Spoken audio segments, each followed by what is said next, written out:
అందరికీ నమస్కారం. ఈరోజు విద్య గురించి ప్రధానమైనటువంటి విషయాలు మనం మాట్లాడుకుందాం. విద్య పరిపక్వత, పరిపూర్ణత చెందాలంటే 4 ప్రధాన విషయాలు మనం అవలంబించాలి. అవి ఏమిటంటే ప్రధానంగా అంటే అదితి, బోధ, ఆచరణ, ప్రచారం అనేటువంటి 4 విషయాల మీద ఆధారపడి ఉంటుంది విద్య. అదితి దశ అంటే మనం నేర్చుకునేటటువంటి కాల పరిమితి. దీంట్లో పీరియడ్ అనమాట. ఇంతకాలం ఈ కోర్సు 2 ఏళ్ళు, 3 ఏళ్ళు, 5 ఏళ్ళు కోర్సు ఉంటుంది. అది దీన్ని అదితి దశ అని అంటారు. కాలపరిమితి పూర్తయిపోయింది ఆ కోర్సు తాలూకుది. సబ్జెక్ట్ అంతా కూడా అధ్యాపకులు చెప్పారు, జాగ్రత్తగా విన్నాం. అయితే రెండో దశ బోధ. మరి చెప్పినవన్నీ మనం అవగతం అయ్యాయా మనకి అంటే మొత్తం లెసన్లో కొన్ని అధ్యాయాలు మాత్రమే మనకు అవగతం అయ్యాయి. మిగతా విషయాల మీద మనకి పట్టలేదు. విన్నాం కానీ అర్థం అవ్వలేదు, బోధపడలేదు దీంట్లో. అంచేత రెండో దశ ఏమిటంటే బోధ. ఇది ప్రధానమైనటువంటి కీలక విషయం.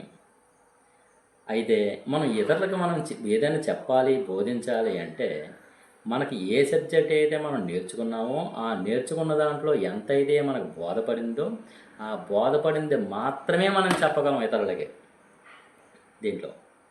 అందుచేత ఇక్కడ బోధ అనేది చాలా ప్రధానం.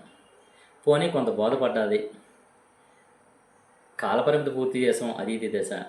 తర్వాత బోధ కొంత బోధపడ్డది, అది కూడా తయారైంది. మరి పరిపూర్ణత చెందిందా విద్య అంటే లేదన్నారు. మరి ఏమిటి కావాలి మూడవది అంటే ఆచరణలో పెట్టాలి. నేర్చుకునేటువంటి విషయం ఏదైతే ఉన్నదో అది నిరంతరం అధ్యాపకత్వం చెయ్యాలి, అధ్యాపనత్వం చెయ్యాలి. దీంట్లో నిరంతరం చదవాలి, నిరంతరం ప్రాక్టీస్ చేయాలి. అది అంచేత ఇది ఆచరణ రూపంలో పెట్టినప్పుడు మాత్రమే విద్యకి ఈ 3 సూత్రాల వల్ల కొంత పరిణితి ఏర్పడుతుంది అని చెప్పడం జరిగినది. అది కూడా ఆచరణలో పెట్టడం నిరంతరం. అయితే మరి 4వది ఉన్నది ప్రధానమైనటువంటి అన్ని విషయాలకి ప్రధానమైనటువంటిది. అది విద్యకైనా, వ్యాపారానికైనా, వ్యవహారకైనా, దేనికైనా సరే దీంట్లో అదే ప్రచారం. ప్రచారం అనేది లేకపోతే ఏ సబ్జెక్ట్ అయినా, ఏ వ్యక్తి అయినా సరే ముందుకు వెళ్ళడానికి అవకాశం లేదు. అందు గురించి ఈ ప్రచారం చేయాలంటే నువ్వు నేర్చుకున్నటువంటి సబ్జెక్టు, నీకు బోధపడినటువంటి సబ్జెక్టు ఏదైతే ఉన్నదో అది ప్రచారం చేయడానికి నువ్వు ప్రయాణం సాగించాలి. ఎంత దూరం అయినా సరే నువ్వు నలుగురికి పరిచయం అవ్వాలి. నీ తాలూకు సబ్జెక్ట్ ఇతరులకు చెప్పగలగాలి. ఇలా చెప్పినప్పుడు మాత్రమే విద్య పరిణితి చెందుతుంది, విద్య పరిపక్వత చెందుతుంది, విద్య పరిపూర్ణమవుతుంది దీంట్లో నువ్వు నేర్చుకున్నది.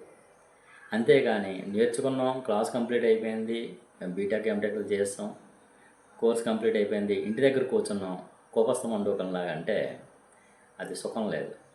అంచేత నువ్వు ఖచ్చితంగా నువ్వేం చేయాలంటే ఇంటి దగ్గర నుంచి బయలుదేరి నువ్వు ఎక్కడైతే నీ సబ్జెక్ట్ వినేటువంటి వాళ్ళు ఉన్నారో, ఎక్కడైతే ఉంటారో వాళ్ళ దగ్గరకు నువ్వు వెళ్ళాలి.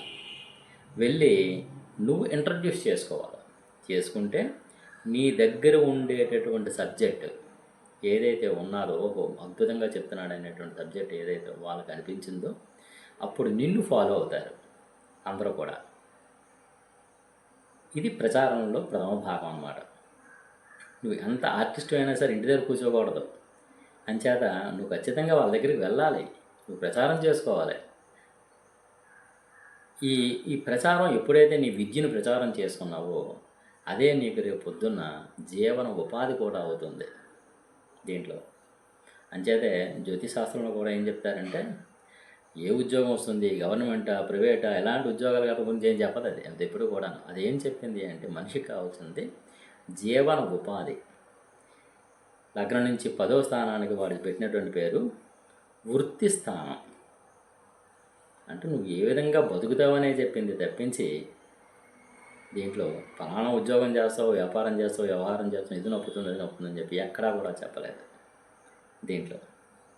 అందు గురించి ఈ విద్య తాలూకు ప్రధానమైన ఈ 4 సూత్రాల మీద విద్య ఆధారపడి ఉంటుంది కాబట్టి అందరూ కూడా, పిల్లలందరూ కూడా శ్రద్ధగా ఈ 4 విషయాలను బుర్రలో పెట్టుకొని మీరు ముందుకు వెళుతూ ఉంటే, ఆచరణలో ముందుకు వెళుతూ ఉంటే మీ తాలూకు భవిష్యత్తులు బాగుంటాయి.